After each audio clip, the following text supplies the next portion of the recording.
Good afternoon. We're gonna go ahead and get started. There's some seats down front here. If some of y'all in the back want to come up front, there's still some seats available. I'm Andy Carter with the University of Georgia Extension. I work in Lowndes County. I want to welcome y'all to this visual educational session. I'm the moderator for this session. Um, I'd like to thank Simmons Bear for the sponsoring the educational sessions and acknowledge the support of Georgia Agricultural Commodity Commission for vegetables for the funding of the research that's being presented this year. We got the Wi-Fi sponsor for the Southeastern Regional Conference. You connect Wi-Fi using the username and password that's up here on the screen.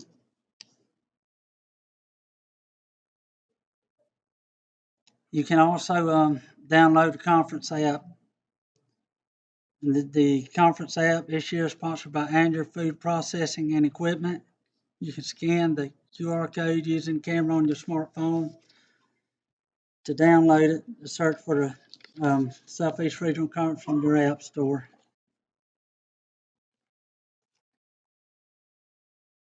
If you need pesticide CEU credits,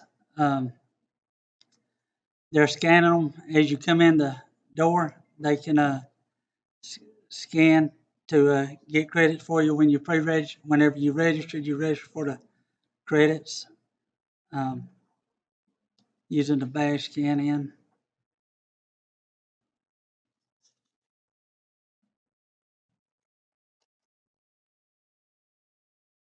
As you're here at the convention, I ask you to visit the sponsor and exhibitors at the trade show.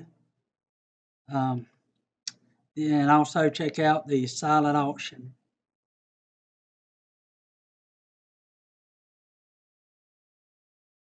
Some of these conferences or the sessions are being recorded. They'll be available on the online store following the conference. And there is a listening session for the Farm Bill tomorrow morning. It's at 10 a.m. in room 202.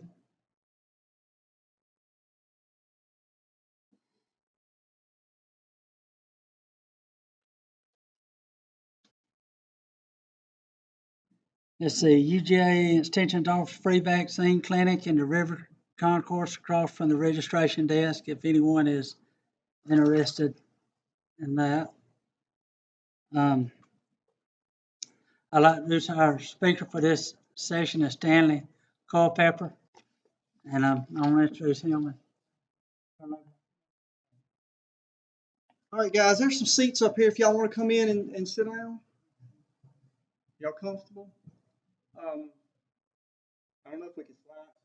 If you want, there's plenty of seats up here if you want to sit down. We apologize. We didn't expect this many people in this room. Let me say, I want to do this session. This is kind of a session I put together, and I want to do this a little bit differently than most of the sessions we do at the conference. I want this to be more like a county meeting. All right, because we're going to share with you, I think, some really, really cool stuff. Some of it's a little bit complex. So if we throw a slide up, and I need to get my slides up. If we throw a slide up and it's a little bit confusing, I want somebody, Ty can help me, some of our agents, Andy can help, say, wait a minute, we don't understand that. Okay, so I don't want to confuse you because this is extremely complex. Also, with that said, I am clearly the warm-up. You've got the two best speakers coming up after me.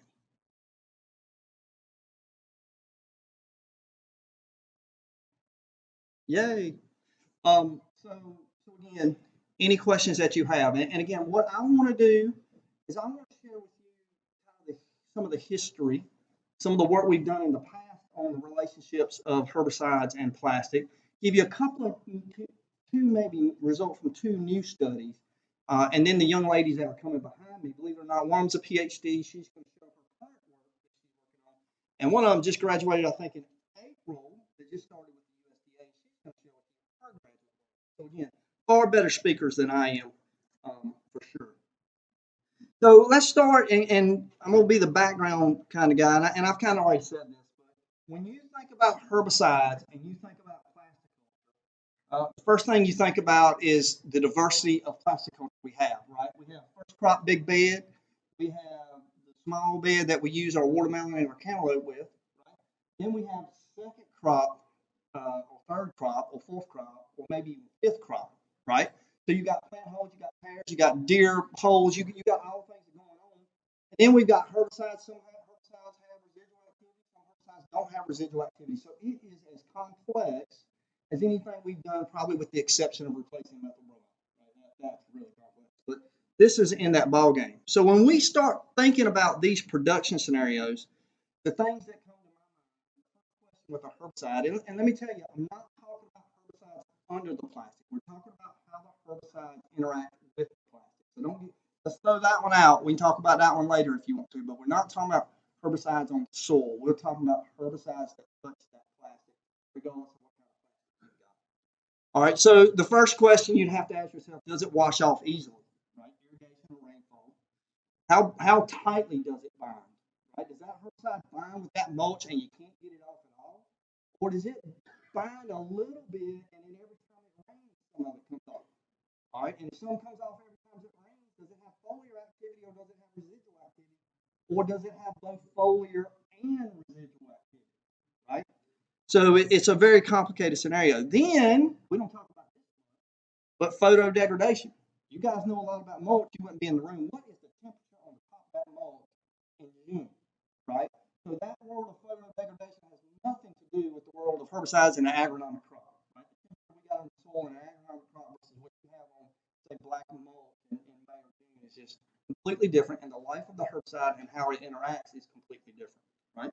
And then again, residual activity. And this is going to be what Taylor focuses on, which I think is really cool.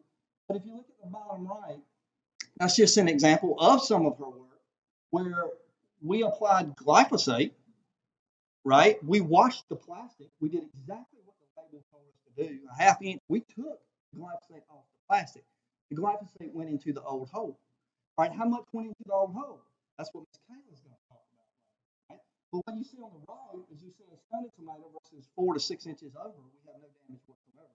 That tomato on the right is from residual activity of glyphosate in the plant hole, not from the plastic. Right? So again, very, very complex. Every herbicide is unique. Every production practice is unique, and hopefully that helps you understand the complexity of what we're doing.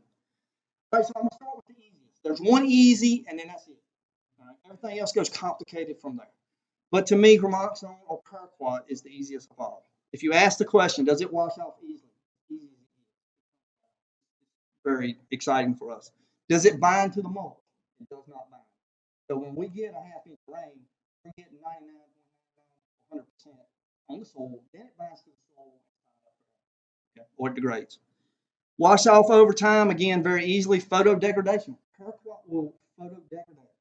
So if we apply paraquat in the summer, a week later, there's a lot less paraquat on that plant. If it's glyphosate, you have just as much glyphosate a week later as you had the day you sprayed, right? So that's important to understand. And then, of course, paraquat has no residual. All right, so that's an example of the only example I can think of that's simple and easy, and I've never in 20 years had a problem.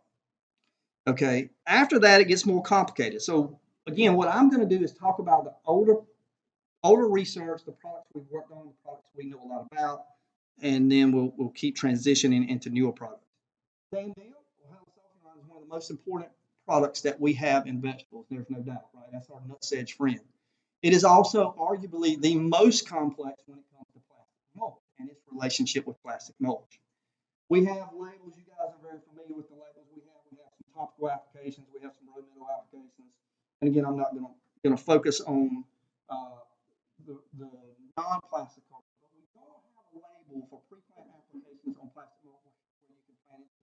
So even a crop like tomato, we don't have the label where you can spray the sandia and then you transplant the next day. And we're going to show you today. That'll be what Kayla talks a little bit about as far as what moves in that plant. Okay.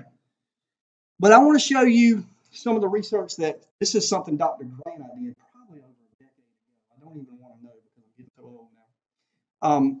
What you're looking at is you're looking at the amount of sandia remaining on the plastic mulch. All right, you've got percent along the y-axis. Along the x-axis, each day we put a half inch of water out. Okay, so each day is a half inch. We got it under a lateral, and we can put out exactly what we want to put out. If you look at or let me say, each day we either put a half inch of irrigation out or we didn't. The red line is where we did not put the half inch of irrigation out. The yellow line is where we put the half inch of irrigation out. All right, so what this tells us is Sandia is very sustainable in an environment when you don't have water to wash it off. Right? You see very little breakdown occurring, and it will last quite some time. Where we did put a half an inch of water, you can see we have reduced it significantly with the first watering, but then 2, 3, 4, and 5, we're coming down, but we're coming down exceptionally slowly, right? And you may say, well, that's only a 1/4 X rate down there. Why am I worried about that? Remember, that's what's on the plastic. What's in the plant hole? Again, I'm setting these ladies up more than what's on the plastic. Some of Taylor's, I think she did this when she was an undergraduate student. Some of Taylor's work, what we did, now you would never ever want to do this. We went out and put Sandia on plastic and then we planted a cold crop. Now, why did we do that? We did a bioassay. I want to know if the Sandia is there.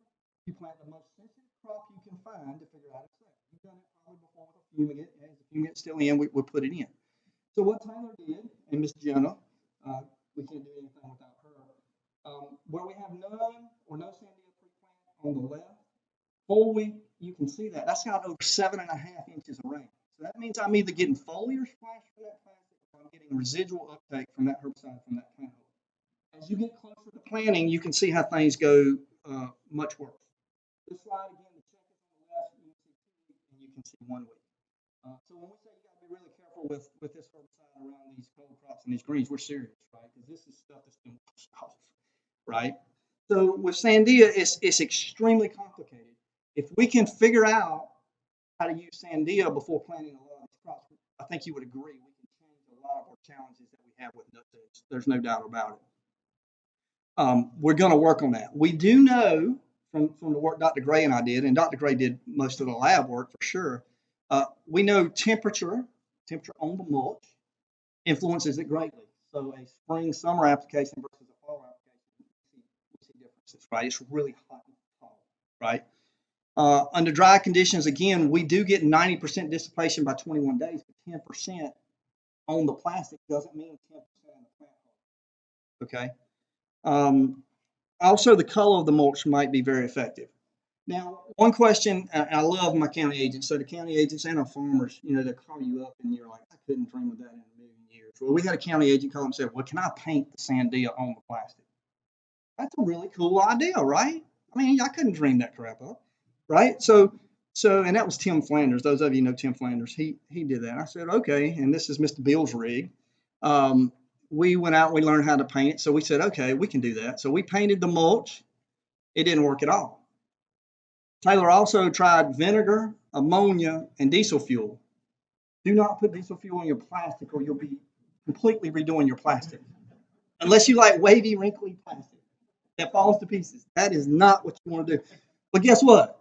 Didn't do anything to preventing Sandia from hurting those crops. We could not tell a difference between the Sandia alone and Sandia with all these different control tactics, right? Now, again, Kayla's going to give you some neat stuff this afternoon, but she did a study, and at first I wasn't going to talk a lot about this because very rarely do you see the same thing every time you do a research study in agriculture, right? Our world is just fascinating, right? But she saw results a little bit different than we did. She actually got much more Sandia off plastic than we did. And she'll explain later how she knows what's on the plastic and not on the plastic. That's like way up here on me, okay? I'm going to let her share that. But she got a lot of it off. So we have to learn how she did that. Now, what we do in the field, a lot of times is we'll spray it and we do just like you do. We may wait a few days. I'm going to go before it rains so I can control the rain, but we may wait a few days before we go in. She was much quicker, right? So maybe it takes time for that Sandia to bind to that mulch and release. There are the things we work on. Keep in mind, if we're trying to kill nutsedge, I know you guys rain fast, you think 4 hours. If I got 4 hours, I'm good. If we're going after nutsedge, we really need to be focusing on 24 hours. I don't care what it is. If it's Roundup, if it's Sandia, nutsedge is a different beast. You know that. I don't have to tell you that. But we really want to try to get 24 hours, even if the label says 4 hours. The great Dr. Ted Webster, he is passed now, but he did a lot of work on that and convinced So again, Quick might take it off, but it may not fit in our management scheme. And again, she did a little different mulches than we did. So far, we've seen no differences in mulches when we've compared them, and that's something that we need to work on to try to address. All right, so I talked this morning about Chateau. I love Chateau in the road metals. I think it's a game changer on your personal lane. But I mentioned you have to wash the plastic off. This is going to be a really quick update on Chateau. Chateau is as simple as it gets. If you get that on top of your plastic, you are sunk. All right. On the left is Chateau on the plastic. That's only at 2 ounces. On the right is no Chateau. These crops are far more tolerant to Chateau than a cucurbit or a fruiting vegetable. So it would only go downhill, not uphill with this one. So phenomenal tool, but you cannot get it on the plastic. We cannot get it off. Now, what I realized, we did this work probably a decade ago too. What I realized is I did this with Chateau. And I said, no way, I haven't done anything else. But we're going to share some things we have learned. So I may circle back around and see if there's a way we can figure out how to get it where Chateau doesn't kill a crop. But that's in the future. All right, but that's exciting. Are you going to think this one's crazy again? This was driven by our county agents. We got one county agent in the room that's still talking about this. Is what about the auxin herbicides? You know, agronomically, they're being adopted in our state. That's going extremely well. And list one is 2,4-D, Extendamax is dicamba. So we actually put a program together. We said, well, what do these herbicides do on plastic mulch? We want to know. All right. Now, this is a little bit of a complicated slide. This is Kayla's world, probably not ours. So we're not going to worry about what the measurements are. What I'm going to tell you is that the big bar is bad. That's a lot of product left on the plastic. The little bar is good. What it is you can't get dicamba off the plastic, but 2,4-D comes off quite easily. All right, think about that and think about herbicide chemistry. You're like, that's the same family of chemistry. How can it be so different? That's why you cannot assume anything with a herbicide. You have to know exactly what that active ingredient is. You have to study that exact active ingredient the way you guys are going to use that in the field. All right, so dicamba's done. All right, we're not going to mess with that in this scenario and probably don't need to anyway, right?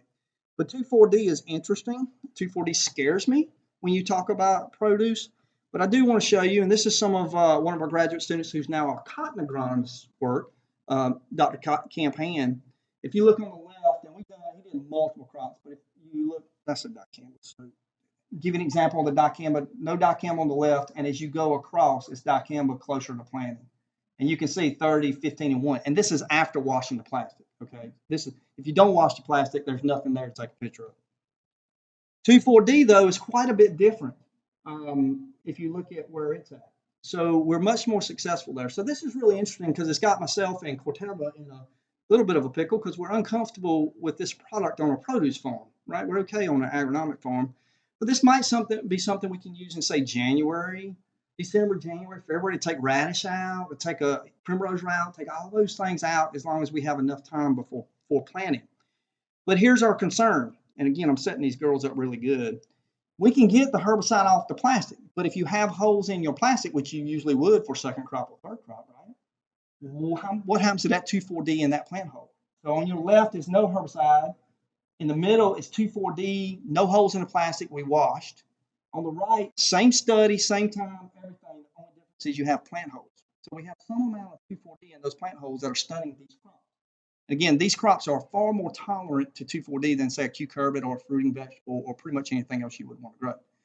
So Dow and I have actually decided we're going to take this project forward, but we have to figure out how we avoid this issue. How many days out, how we prevent you from running into this problem. And you might say, well, I'll deal with it. And that's fine, but we can't write a label that we think would pose you any risk. So the good news is this week we decided to move this project forward. The bad news is it's going to take some time to figure out how to do it. Right, and that's why these my helpers are so critical. All right, let's talk just a few minutes about Roundup. Roundup was born the same year I was. That tells you how old I am, or tells you how old Roundup is, right? We've learned a lot about Roundup in the last 3 to 4 years. Roundup is complicated. We didn't think it was complicated because we didn't think it had residual, right? And that screwed everything up when we found out that it had residual. So it washes off easily for the most part. This is not one you can cheat that half inch. If you want 99% or 98% of the glyphosate out, you got to put some water out there or get some help from Mother Nature. Photo degradation, I made an error. Very little photo degradation there. Residual activity we now know is yes. All right, so the question is how, and you'll be bad mulch. you can't control when it rains, but you need to use these herbicides. What are we going to do? All right, that's our next step, and that's what the ladies are going to help us a lot with, but I'm going to set them up a little bit. So one of the studies, and this is Mr. Beals, we're trying to figure out if you can wash these products off the mulch. Now, I'll flat out tell you, I can't speak for an industry partner, but I'm guessing we'll never write a label that supports this because every one of you will do something completely different, and there's no way we can tell you exactly what to do. But the question is, and you can see it on the left, we've actually got Mr. Beals' rig, and we're washing the plastic off, and we're seeing what it takes to actually get that off. If you try to wash plastic, you're probably out there at 15 gallons per acre or some junk like that. You are absolutely wasting your time. Right? You're doing nothing. We truly have to get a significant volume. If you look at the picture on the right, those bubbles, that's the surfactant or the active ingredient from the herbicide. Right? And that's after we put this much water on there. Right? So can we figure this out? We can. I'm 100% confident we can do this. The question is, will you do it right to wash it off? And that'll come back to you. But we'll continue to move forward on this type of research.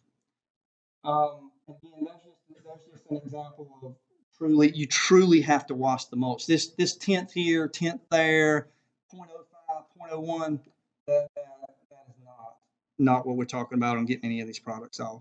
But I will show you, this is an interesting picture, and you might not be able to see it in the back. And again, this is another one of Taylor's studies. In the front part that you're seeing where everything's dead or really damaged, that's where we didn't use Mr. Beals' rig to wash anything off. If you look about midway, you can actually see where we started doing different treatments and we washed it off. Now, it's not zeros, right? But we know we're going in the right way. We just got to figure out a little bit better process. And it looks like it's the amount. It's not doing it 2 or 3 times. It's a whole lot at one time, truly trying to get close to that. But we are making progress there. All right. So the next study, again, I told you the county agents keep us on our toes. I'm going to actually get Ty. Come on up, Ty. Ty called me and said, hey, can we use this product to keep Roundup from hurting us on the plastic? All right. And this was his study. I'm going to turn it over to him and let him go. All right, thank you. Just really quick, I brought this to Stanley because I knew that it was happening already. And like you said, it's a very common practice for growers to put Roundup over the plastic, even new plastic. And then, it turns into a beautiful drought. There's no rain in sight. Your transplants are ready. You have to do something, trying to figure out a way to get the Roundup off the plastic. And there were some growers that were trying a product called Nutrisol. And it's a tank cleaner, and in part of the description and in the name itself, it leads you to believe that, and it does neutralize certain herbicides, but it was specific to 2,4-D and sulfonylureas, not Roundup. But it was being used assuming that it would neutralize the herbicide on the plastic, and then you could transplant with no problem, which would be phenomenal if it worked that way. So what Dr. Culpepper did was he had large bed mulch, no holes, sprayed Roundup at a couple different rates, and then he sprayed Nutrisol at a couple of different rates the next day, and then transplanted. What you're looking at here is a 32-ounce rate of Roundup.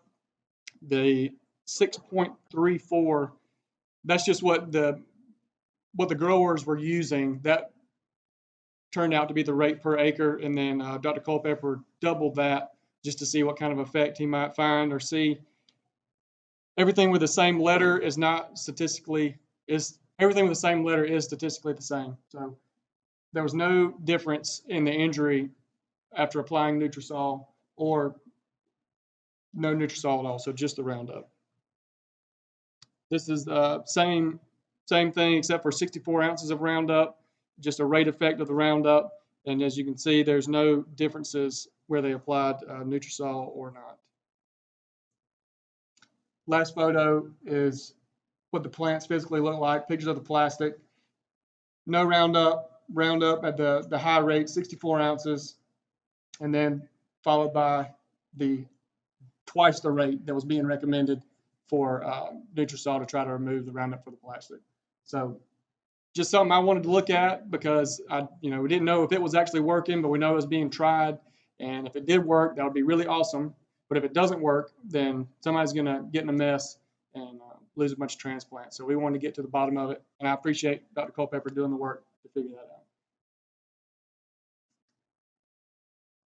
out. Ty's one of those agents that's going to keep me and Stormy and Babesh and everybody else on our toes, right? Because he's always calling and asking about something. But I think there's something important here. And before I say this, let those of you don't know me, I'm from a bicentennial family farm. My dad still farms. But sometimes you guys will fall for some stuff and it drives me nuts, right?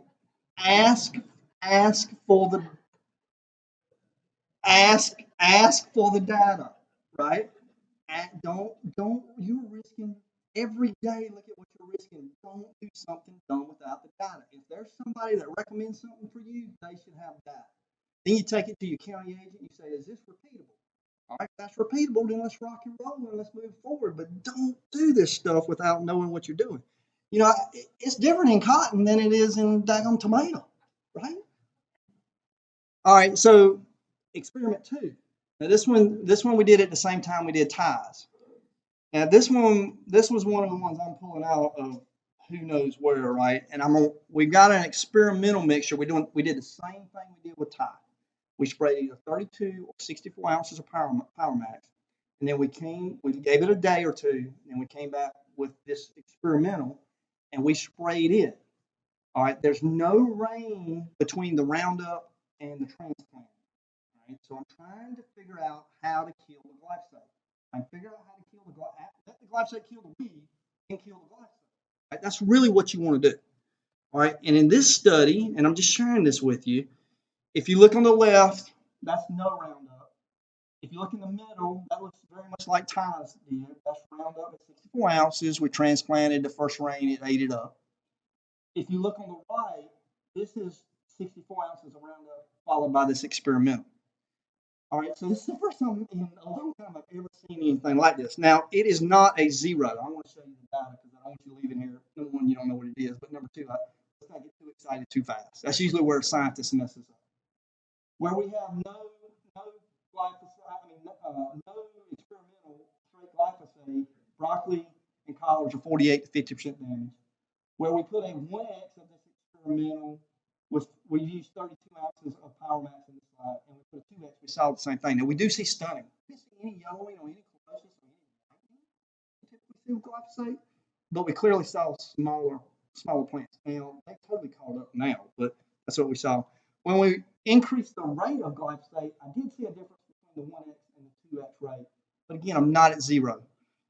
For me, no offense dealing with some of you guys, I need it to be zero just so I can sleep at night because y'all drive me crazy, right? So that's important. So, but that's the first time we ever tried it. I've never come out of the box trying something and that looked really good. So anyway, just sharing some really cool stuff. Now, with that said, do you want me to introduce Taylor or do you want to? Okay, so I'll introduce Taylor. Taylor is from Live Oak, Florida. She is from a family farm. And she came to us many years ago as an ABAC student, did undergraduate research, and then she started her master's, and now she's 1 year from finishing her PhD. All right, so she's going to come up and give you some of her research that I think is really cool. And you are absolutely welcome to ask her any hard questions. This can kind of be like our prelims. You're welcome to ask her any hard questions that you want to ask her.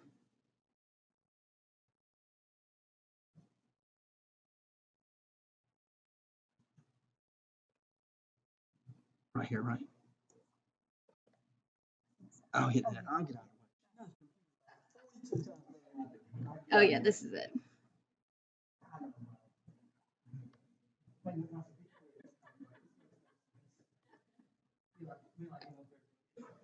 Okay.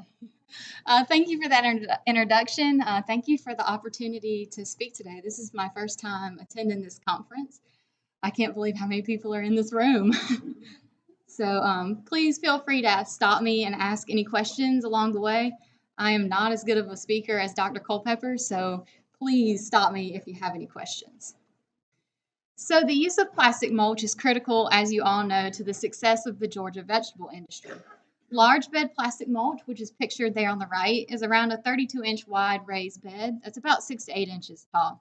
And this is typically used for cucurbit crops, fruiting vegetables, and cole crops. And while there's numerous benefits associated with these plasticulture systems, the installation and fumigation costs are extremely high. So many growers, as you know, utilize a single installation of plastic mulch for 3 to 5 different crop cycles.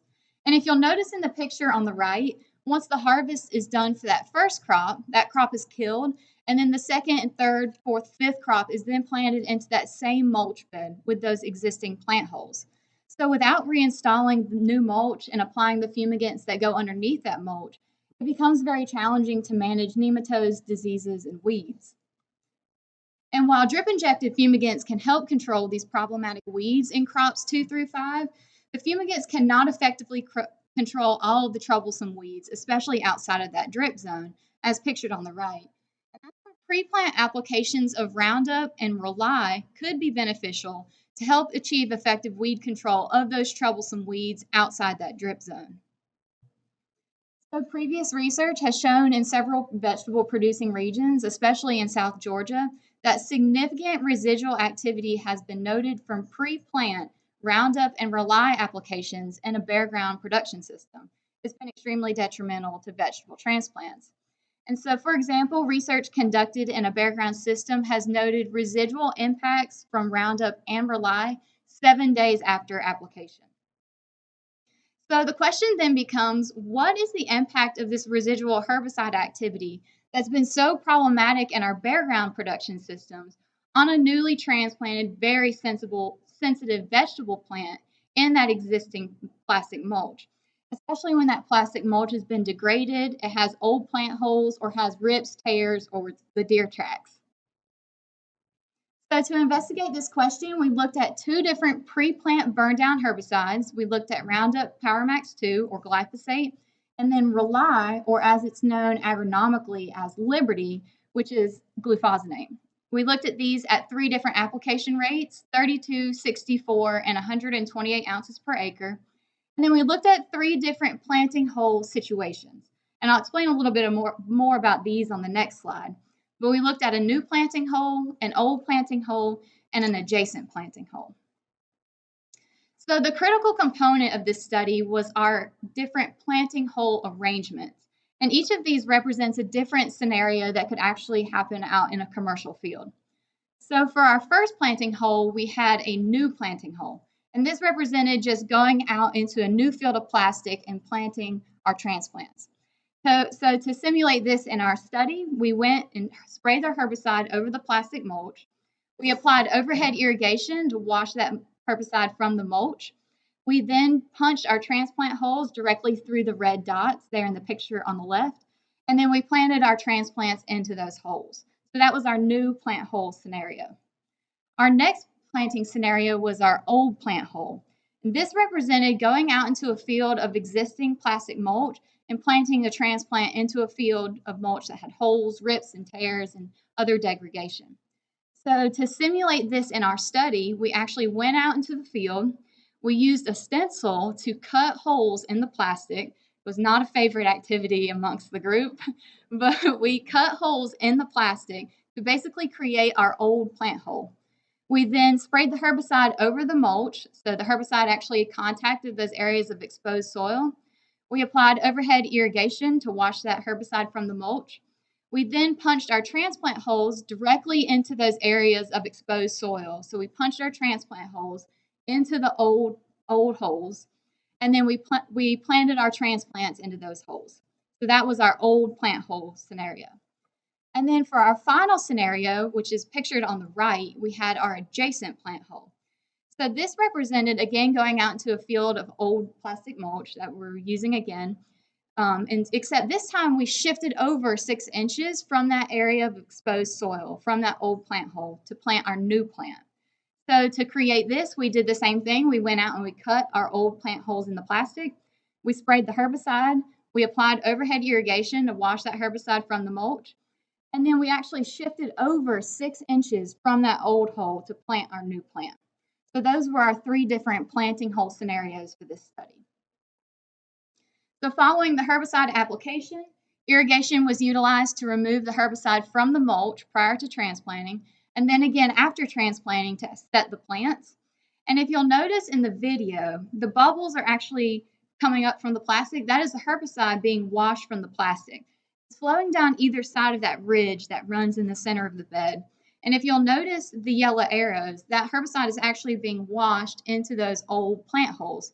And so this may potentially create a situation where we end up more than a higher herbicide concentration inside those plant holes. So for each herbicide in the study, whether it Roundup or Rely, we looked at 3 different crops. We looked at tomato, cucumber, and squash. And then we collected various data throughout the growing season. We looked at crop injury, different plant growth parameters. We took immature fruit counts on our tomato. And then we looked, of course, at early and total season yield.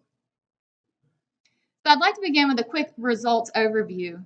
So when we place the transplant into a new plant hole or in an adjacent plant hole, we actually observed tolerable crop injury, which was less than 8% across all of our crops, and we had no yield losses, regardless of early season yield or total yield.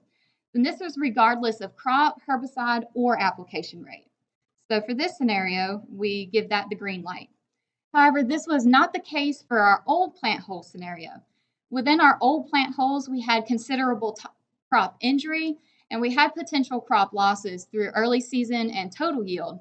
And so this is what I'm going to focus my presentation on today. We give this the red light. So we'll begin first with the results of our tomato study, looking at Roundup and Rely in those old plant holes. And again, I would just like to remind you that we had no injury with those new or adjacent plant holes. So this is the old plant hole. So looking first at the influence of Roundup rate on tomato injury 23 days after planting, each picture here represents a different application rate, and that rate is listed underneath the picture. In fresh market vegetable production, the occurrence of crop injury, as you know, is considered undesirable. However, we considered greater than 10% unacceptable for our studies.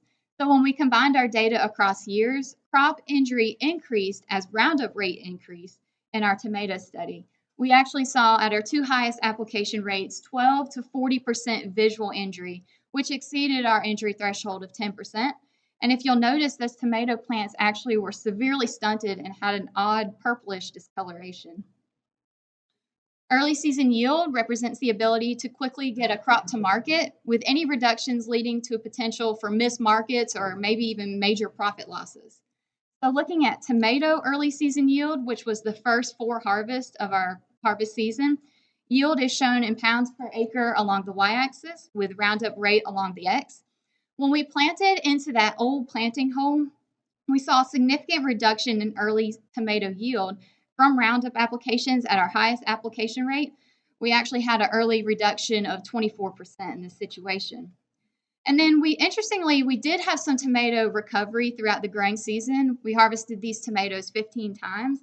However, we did not see any statistical differences at our 2 lowest application rates, but at our highest application rate, we still had a season total yield reduction of 10%. So this is for Rely. Moving next into, that was for Roundup, this is Rely. So moving next into Rely on tomato. For the sake of time, I didn't include graphs for these today because the message was the same for each of these.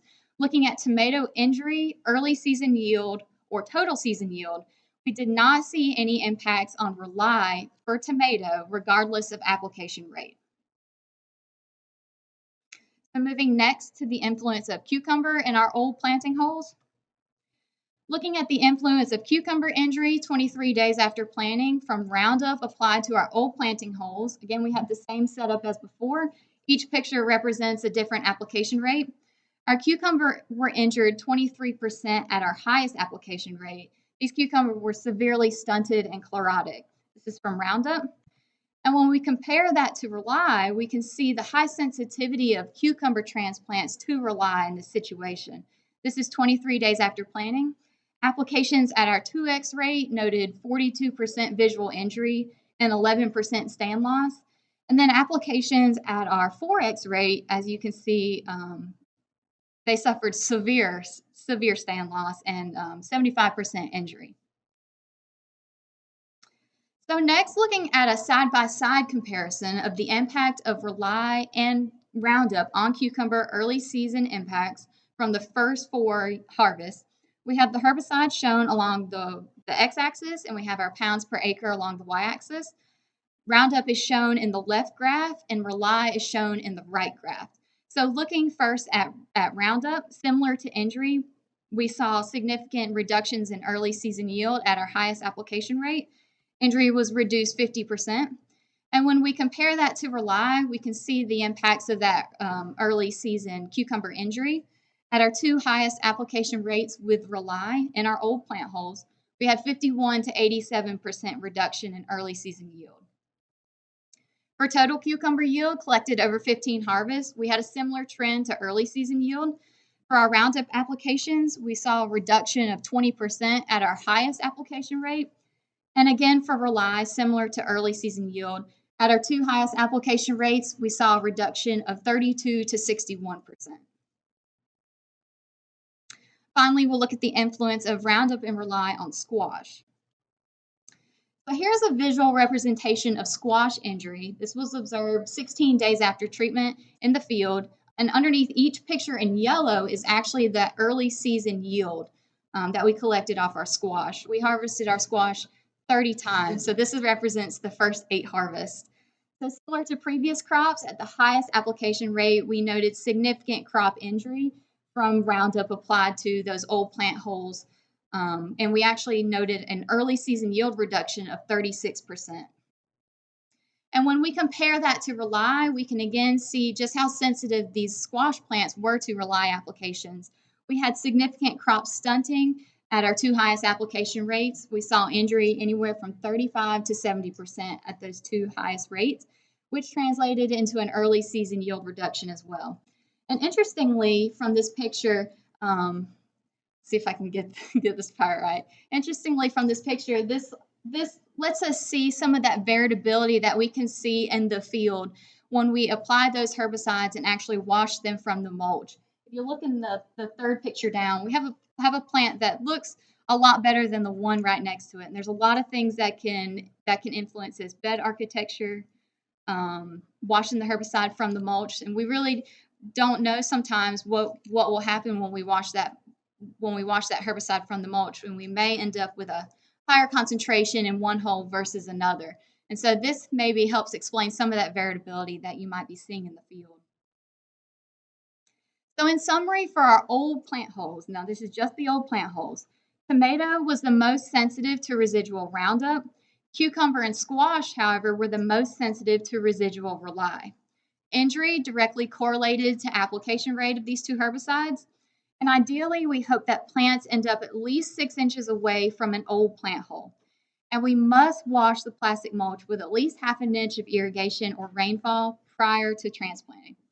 Therefore, extreme care should be made to avoid planting a very sensitive transplant into an existing plant hole with soil exposed to pre-plant Roundup or Rely.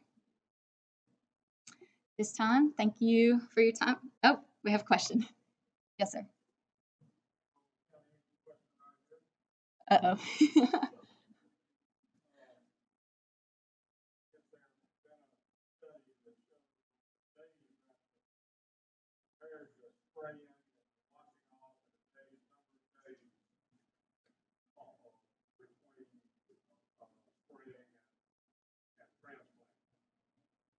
On the plastic mulch. So you're asking about the interval between, like, for example, what she could do within a couple of days, spray it, punch a hole, whatever you need to do, and watch it all at once. But I'm just talking about like we did it for 7 days in between. so does that time help it go away? So we have done that in a bare ground situation, but we haven't done that in a plastic mulch situation with this type of. So we haven't done it with hers, but as old as I am, we've done a lot of that. Glyphosate will not go away. We do not know if we glyphosate yet if it will go away. Paraquat will slowly go away. All right, but glyphosate will not go away. 30 days later, glyphosate is still sitting on your plastic if you have not removed it. Good question. Any other questions? Sure. Most of the time when you're going back in this replanted vegetable area, you got a lot of residue on the top. Does that help in that situation? The residue So that's a really good question. We know if there's like weed, you got weeds out there, you got a crop out there when you spray that Roundup. Once that Roundup goes in that plant, for glyphosate, this is not the same as grazing on people. I think with glyphosate, when it goes in that plant, for the most part, we're done. We don't have to worry about that. So plants are all over the plastic, and you only cover 10% of the plastic, and you're only going to end up with 10% of it. Where it gets tricky is if it's dead matter, like dead mulch. If you mulch your yard, you spray the glyphosate can come off of some of those materials. It will vary, and I don't know that we fully understand. But green is probably good. It's going to take it away. But if it's dead, you're still vulnerable for sure. Any other questions for Tom? Yeah, I started washing off that plastic. It's been dry using really turbid water. So you have to put something around it. Using just a pH, and using calcium and magnesium to the activate the Roundup. You use a fairly low amount of material to do that.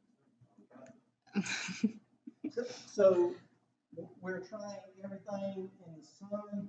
You haven't mentioned one of the ones that will work with glyphosate. So the calcium and magnesium will bind with the glyphosate that makes it harder to drive it into the plant, right? But for residual uptake, that's not necessary. It may influence your splashing effect, but as far as that residual, it's probably not going to have an effect at all. So you're actually on the same page we are. We're just using, we're using different things to try to do what you want to do. So hopefully let's be honest, hopefully in 2 to 3 years, we've got something like that.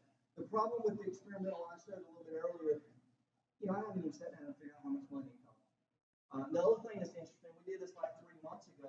We were picking collards Wednesday, cabbage collards Wednesday, and I could still see that material on the plastic. So I don't know if it's doing something to the plastic, over time.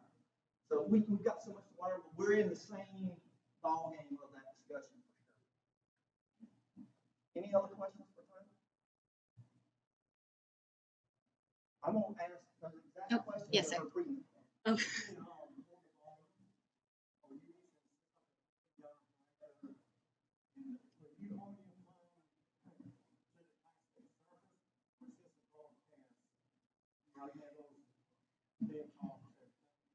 We applied over top of the plastic, and our boom is 4 nozzle.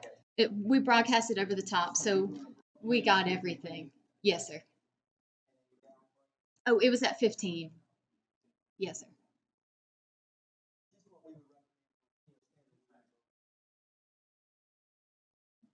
Any other questions? I'm going to write y'all's questions. She's going to have the right answer for you. Yes, sir. Or she'll be back next year. Oh, no. Yes.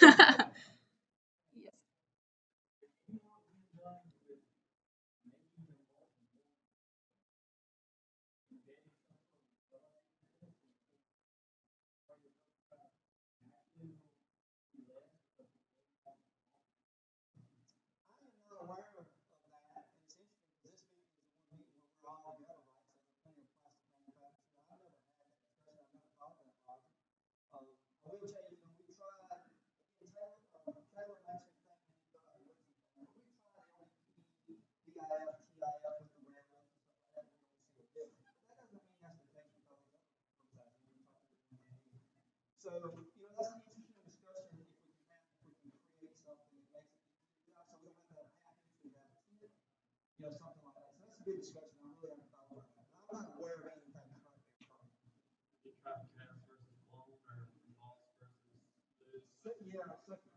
So this year, you weren't out there with us when we laid, but I actually laid like 8 different kinds of plastic, and I'm just with glyphosate, it's not seeing the difference.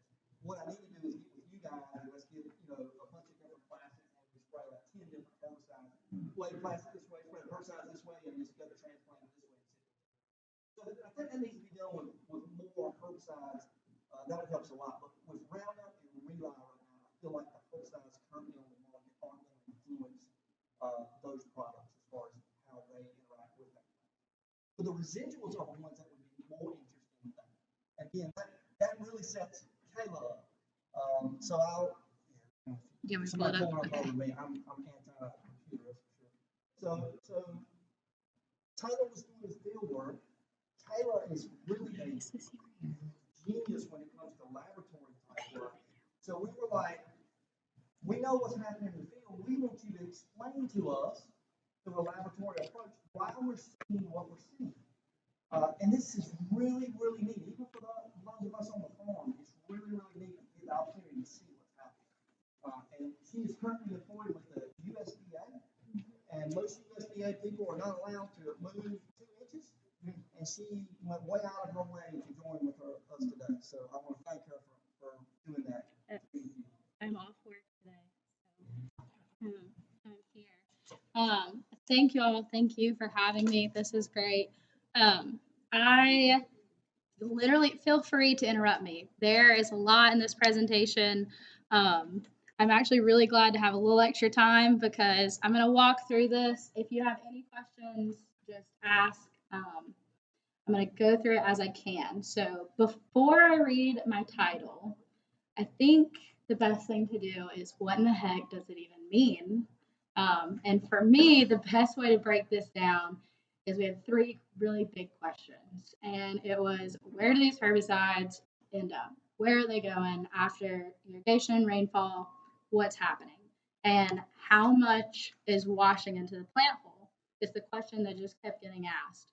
But then it was kind of, how can we actually put a number? How do we know? How can you actually determine not just injury, an actual concentration of that herbicide in the plant hole? So we had to bridge the gap between the field and the lab. And that machine on the right is what I spent a lot of time in front of during my PhD. So it is, I'll talk about it briefly a little bit later, but it allows us to analyze different samples and we can get the exact amount of herbicide. So we can take a sample from the field, put it in the lab, kind of prepare it, and then run it through, and it gives me a number, an exact number that I can compare to known standards and known amounts, and I can give that number of exactly how much herbicide is moving in. But the problem actually became is, how do I get a field sample of herbicide moving into a plant hole? Because you have to have it in a way that I could quantify it across multiple holes and in different reps. And it became a real challenge of, how can we do this in the field without, we talked about putting jars underneath the beds and scooping out, and everything just kind of changed what it was supposed to be like in the field. So thankfully, Dr. Gray's technician, Cindy Cromer, is a fantastic designer, builder, everything. And through that, we came up with a simulated vegetable bed. I'm going to talk about the design and construction next, but this was kind of our setup, just so you can see a little bit of the overview. But not only did we have a simulated vegetable beds, we simulated kind of a rainfall irrigation scenario, and I'll talk about that as well. So this is the bed just kind of bare. We did it with wood. We did put a piece of carpet over top, about a 1/2 inch thick, just so that we could kind of have a little more, just not as uniform as like a flat piece of wood, just something to kind of replicate soil. Is really hard to find something, but we used like an underbatting for carpet. And it was about 8 foot by about 2.5 foot with about a 6-inch slope. And it was about 20 foot across the whole thing. So we made 3 beds, and each of these beds, you'll notice, have 14 holes. So there's 7 holes per side, and each hole was made, the surface area of the hole is about 5 inches squared. It's a quart ball mason jar size. So we had to make them uniform because the samples that I'm getting in the lab, we're working with really tiny amounts, and anything that's off will throw our measurements off. So we have to be exact across all the different holes and the sizes and what kind of mathematics I'm using to calculate these values. We did do a 1 foot spacing between holes to kind of simulate like a bell pepper scenario, but it was just something that worked for us. And again, the jars were about a quart, and this is from the bottom. So if we would do this again, we would definitely change them, but we had to physically pick the beds up, pick them up, flip them over, undo everything, change them out. We changed every jar every time. We bought a lot jars, and everything was washed and clean. So this is what the bottom of the bed looks like, and we would have to get in there to unscrew those. And they're basically just screwed in using like the top of the actual mason jar can, like a canning lid, without the dome part. So like Dr. Culpepper talked about earlier, we did some work where we had different mulch types out in the field with these herbicides. But for this, we were limited. I mean, the possibilities are endless, but we had to start somewhere. So we used PIF and then this little wooden kind of just punch hole. And it was about a 2.5 by 2.5 punch, but it kind of varied because we just punched right in to everywhere that there was a hole. So as we went down the bed, we tried to keep it as uniform as possible, but also kind of make it where it simulates something realistic. You're not going to have a perfect hole every time, and in beds, you're not going to have especially old holes or rips and tears and things like that. But we had to start somewhere. So as I mentioned before, we had 3 beds, and we kind of had them. We actually have on either side. We wound up having to build like a shelter around it to keep wind and kind of excess stuff just off of it and keep everything uniform. And I will say we also did this in March, April, but it was about 97 degrees was the average. So it was still very, very hot. But we did not put the shelter high enough that it was shady on one side. It was only kind of for a wind blockage. But what's interesting for the irrigation, so the irrigation was designed so that it reaches the entirety of all 3 beds, as well as what's important is the little plywood with the square on the end and the 2 buckets. So there's actually gutters on each side of the bed. So everything that's washing off the bed, we're collecting. So the wash off is going into the 2 buckets. And then we wanted to know, well, okay, how much is going in the plant hole or the jar, but how much is actually on the plastic still after we irrigate? So we have that piece of plastic on the end. There's one on each bed. So we would cut, after we would spray, we'd cut from that end, that little piece, and then after we've irrigated, we would cut from the middle of the bed. And we wanted to look at 2 different irrigation volumes. So we did a 1/4 and a 1/2 inch. So I'm going to talk about the herbicide treatments, and then I'm going to talk about what kind of data and how we collected it. But I'm only going to mention 4. I am going to talk about Sandia at the end because it was a lot different than the other ones. But we do have some other ones, and I know Dr. Gray wants to kind of do this some more and see what else we can do with it. There's a lot of possibilities. But we use a backpack sprayer for all of these at 15 gallons per acre, and then we held it about 18 inches above the bed and just walked down at about 3 miles an hour. Or however we can do it. It's a little tricky. So we use Roundup Power Max at 22 ounces per acre. We use Liberty at 32 ounces per acre. We use Dual Magnum at 12 ounces per acre. And then Acetachlor or Warrant at 40 ounces per acre. So I'm going to talk about them as the formulated products. It's important because when moving into the lab with these kind of things, I can't say that, glyphosate or metolachlor or acetachlor, if it's formulated differently, this is how it is with these exact formulations. So that's kind of where my limit is with the lab, is we know it with these formulations. But I am talking about these specific herbicides. So acetachlor is what I'm testing for, and then metolachlor, glufosinate, and glyphosate.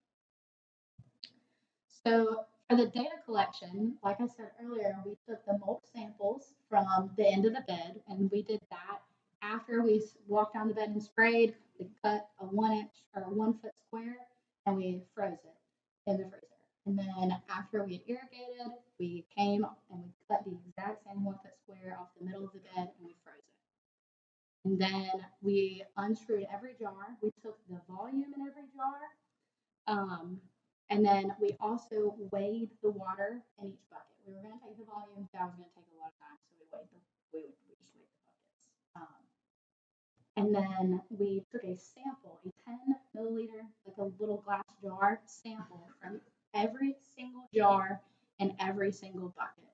There are thousands of samples to process. So, and we did this 3 times for every herbicide um, and at both irrigations and with 3 minutes. So there's a lot.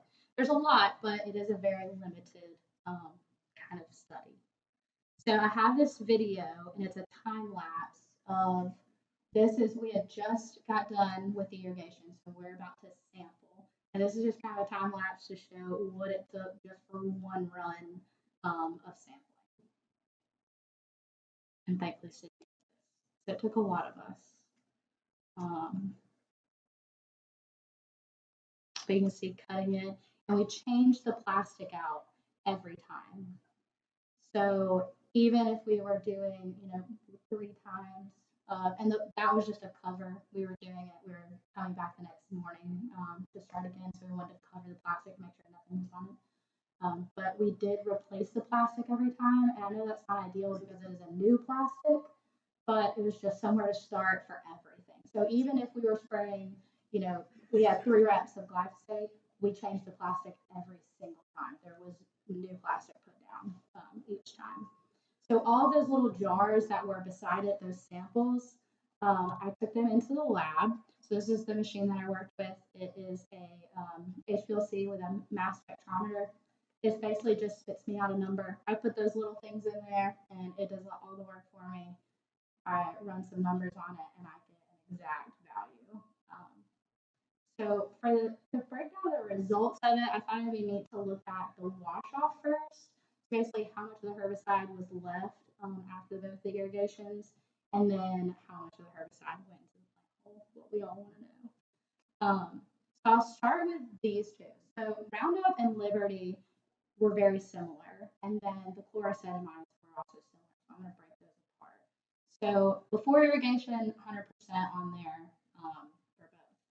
Now, there were no differences for these 2 herbicides between the irrigation amounts. So for the plastic, 1/4 inch, 1/2 inch, there were no differences across the board. But we do see differences before and after irrigation, which we expect. We expect it to move off the plastic. So it's moving, and this is a percentage. So that is a 0.03% is left on the plastic, and 0.11% is left on the plastic. And it sounds so small, but the question then becomes, okay, that's there, but at what percent level do we get injury? And that's kind of where this has to take into like the next level, because I can only get the numbers, and I can't have any crops. So they may seem small, but just keep that in mind that it's all relative. And then also, we're seeing the movement. We see it move from the plastic. So where is it going? Is it going in the plant hole? Is it going in the bucket? And we'll find that out in a minute. And so the chlorosedamides, Dual and Warrant, they did have differences between the 2 irrigation amounts. So after irrigation, especially Dual and Warrant, there's a lot left. That is 17, and yes, that is 91% left on the plastic. It might sound bad. We'll get to that later. At 1/4 inch. But when you move to a 1/2 inch, and it's not that much difference in a rainfall event.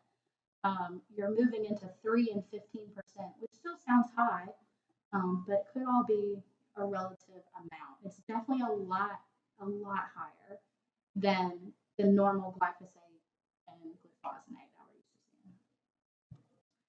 So I'm going to talk about the herbicide in the plant hole. And as our article cover was saying earlier, you don't got to worry kind of about it. It's just more representative.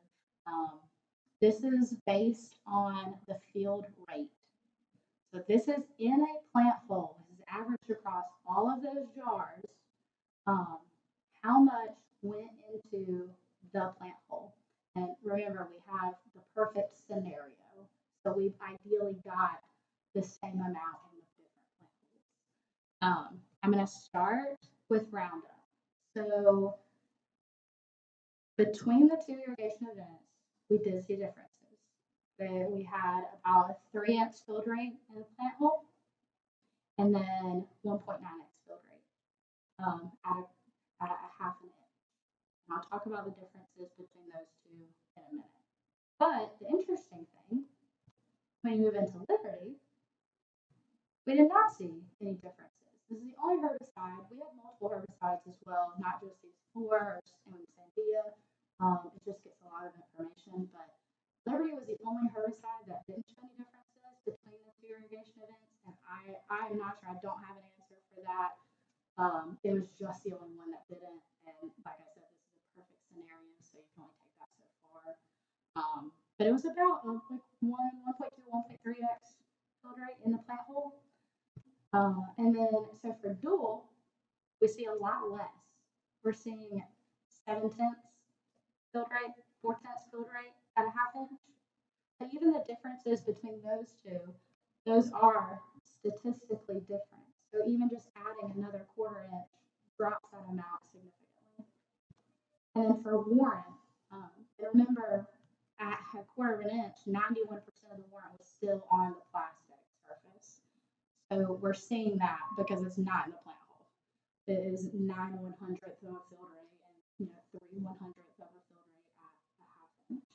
Even though what's interesting is we saw the drop from the plastic go from 91% to 15%, which you would think is a pretty big amount, but we're not really seeing that much in the plant hole, and we're actually seeing a lower concentration with that elevated amount of irrigation. So what the heck did I just talk about? It's a lot of numbers, I know. When talking about on the mulch itself, it's kind of the same thing. Roundup and Liberty were all about 2% after irrigation. And then, but irrigation was less effective in removing dual and Warren. 91% was still on the mulch, so it's not leaving. So what is kind of the potential for that? But then it drops to 15% after a half inch. And then dual, we have 17% still on the mulch, but then after a half inch, we're at 3%. And those were separately done. So a lot of it is moving off, especially with that half inch rate. And then for the plant hole, so they did follow their water solubility. They went perfectly. The more water soluble herbicides were detected in greater amounts because they're moving with that water.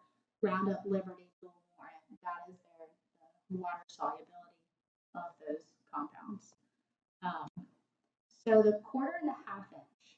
So the less water we applied, we were getting those higher concentrations, and that's because there's not as much water to dilute that concentration down. So we're collecting it in the plant hole at a half inch. We're getting more water in those jars, and so the concentration is going down because it's just diluted, essentially. So that's what makes it really important, especially just a slight difference. Adding just another 1/4 inch of rain or irrigation makes all the difference when you're talking about movement into the plant hole visual injury. And Roundup and Liberty, again, a 1 to 3x field rate in the plant hole, and then Dual and Warren, hardly anything. Now with Sandia, it was completely different. I know you talked about earlier that they, didn't see all of it move off, but in some of my studies, I really think it's the timing. So for all of these, we sprayed them and we let them dry about 1 to 5 hours, depending upon what it took that day. But we could see it. The beds are small, they're only 8 foot, so we could tell when they were dry. And I definitely think that's something that can be manipulated later down the road with it, because I think it would make a difference. So with the Sandia, that's what we did as well. We came back and irrigated about 4 hours later. So the drying time, I think, is really important with this one because at a 1/4 inch, we had a 9x field rate. 9x field rate in that plant hole. And then at a half inch, we had a 3x field rate. So even a half inch, we had 3x field rate. And that was after 4 hours of being on the bed. And a half inch or a 1/4 inch, it moved all, I think it was 2% was left of Sandia on the mulch surface. So it definitely acted a lot different than what's kind of been seen in previous research, but I think the timing is a really big thing, which could be important if a rainfall event occurs or something happens. And then I kind of like to go, where we go from here now that I am at USDA and I'm still working with everyone. So I'm hoping that I know Dr. Gray wants to continue looking at this, but I think there's a lot of questions because it's great information, it's a great place to start, but it's kind of asks lots of questions like if the herbicide is staying on the mulch, can we adjust the rate? Can we change the formula? Is the formula? Can we use a different product? Can we still get good weed control without getting injury now that we know how much is in that plant hole? And then with the excess field rates moving in to the plant hole, if we're getting, a crazy amount of Sandia, a 9x field rate of Sandia in the plant hole, can we adjust the rate of it? Can we, adjust our timing? What else can we do to make sure we're not seeing injury from a 9x field rate while still being able to control weeds and maybe saving on some input costs, lowering the rate and making adjustments that way. And then I think the most important is really hard, but how do we take these values especially and kind of translate them to the field? Like how can I get this information to y'all? Because I can only give you a number, and that's where the lab portion of it kind of stops. So would we see injury? Would the field correlate to this? How does our perfect example, how does that translate to a field study? What would change? And I just don't have the answer for that. Hopefully we can, find a way to kind of move in with this and see something that would relate to it, but it's just kind of, gonna have to be as we go. But I think that the possibility, and it does seem like the questions we get from this may be endless. Like there's a lot of what if now and what if this scenario and what about this happening or what if it was like this. And they kind of seem endless, but I really like this information. I think it could be really useful, especially. So if you have any questions, I can go back. But thank you for letting me speak today. Yeah. Any questions or comments? Mm-hmm. Any questions? All right, so one of the things that thank you. Yes, Let's thank give her you. So she'll be around a little while. Feel free to drill her. But so I had a wonderful opportunity to review her thesis.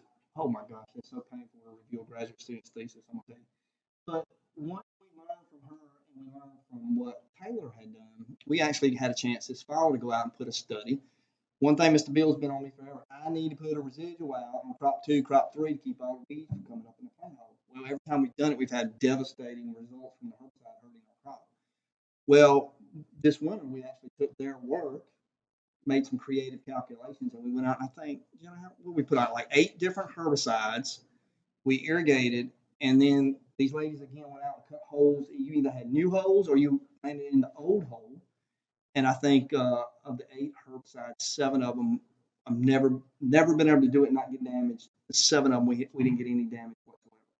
So what this is going to do, and I got to work with the industry, but what their data is going to do is it's going to help us build systems where we can get some residuals in the second, third crop plastic. It's going to take a little bit more time, but you can see the pyramid building basis right here. And to me, it's really fascinating. Once I knew this product, I got 3X in the hole. And again, what she does doesn't represent what we do, but it still helps you understand where you're at. So I'm really excited about the work that they've done, and I really think they're going to move us forward on plastic culture and the use of herbicides. And when you think about the price of fumigates, you think about the price of that whole system. Anytime we can bring a herbicide in to help reduce possibly the methane rate, we're going to economically be way better off, right? All right, so before I move on, any question again for Taylor or myself regarding plasticulture? We're going to hang around. All right, so now what I did with this, and I know this isn't going to work. I already accept that. But I added the final session was for us to answer any question you got on anything. in regards to weed control. Now, you guys don't like to talk when there's a crowd. I know that. But I wanted you to know we're here. If you have a question that you want to ask in front of everybody, we'll address it right now. All of us will stay in here if you want to ask personally, but I just wanted you to know in regards to weed control in the 35 or 40 crops we work. I don't know nothing about citrus. I don't know nothing about no berries, right? But if you're in the produce world, in the vegetable crop scenario, and you have a question, we would love to address your question. Or what's actually more exciting to me, if you're having a problem, what we showed you today is an example of us addressing questions that we could not answer. That's really what me and most of my extension colleagues like to do, right? If you're having a problem with something, we may not know the answer, but we really want to try to figure out how to help you, right? So if you're having problems with certain scenarios when it comes to weed control, let us know. We can't say we'll do it tomorrow or next week or next month, but we'll certainly put it on the calendar and hopefully get to addressing and helping you. So again, I'll open it up. Does anybody have any questions about any of your vegetable crops in regards to weed control that you would like to ask? Okay, that is no surprise. You guys have an awesome day. You're ending early, unlike the white flies that just keep going, right? But I'll turn it over to Andy and let him close out what we need. I just want to thank y'all for coming to this session. There is some survey sheets in the chairs scattered around. I would ask y'all to fill them out. If you don't mind, you just leave them in the chairs. Thank y'all.